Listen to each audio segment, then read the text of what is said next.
प्रदेश की सियासत में पल्लवी पटेल और ओवैसी ने मिलकर तीसरा मोर्चा बनाया है और कई सीटों पर चुनाव लड़ने का ऐलान जल्द ही किया जाएगा। इस पर सपा सांसद डिंपल यादव की पहले ही प्रतिक्रिया सामने आई और डिंपल यादव ने भारतीय जनता पार्टी कार्यकाल पर भी काफी सवाल खड़े करे। दरअसल समाजवादी पार्टी की सांसद डिंपल यादव ने कहा कि देश में आपातकाल जैसे हालात हैं, सीएम को जेल में डाला जा रहा है, सांसदों को सदन से सस्पेंड किया जा रहा है। वहीं इंडिया गठबंधन की रैली को उन्होंने महत्वपूर्ण बताते हुए कहा कि एक तरफ दिल्ली के सीएम को मौजूदा केंद्र सरकार द्वारा जेल में डाला जा रहा है तो दूसरी तरफ संविधान बचाओ रैली भी निकल रही है। केजरीवाल की गिरफ्तारी पर डिंपल यादव ने कहा कि भारत के इतिहास में देखेंगे तो इस तरह की घटना नहीं हुई। पहले भी आपातकाल लगा था, आज आपातकाल जैसी स्थिति है जहां सीएम को जेल में डाला जा रहा है। 144 सांसद को सस्पेंड कर दिया जाता है। हमने देखा कि बीजेपी ने ईडी और सीबीआई के भरोसे चंदा भी वसूला। संस्थाओं को किसी पार्टी की तरफ नहीं झुकना चाहिए।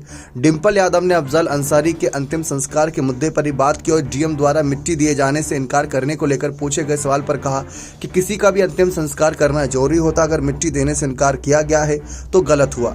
वहीं अगर हम बता दें कि डिंपल यादव ने बीजेपी पर हमला करते हुए कहा कि आज जितने भी लोग बीजेपी में गए हैं वो बीजेपी वॉशिंग मशीन है, जो वहां जाता है वह कहीं ना कहीं जाते हैं उनका कर्मकांड साफ हो जाता है।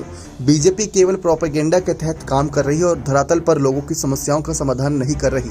इस सरकार के बारे में जितना कहें उतना कम है।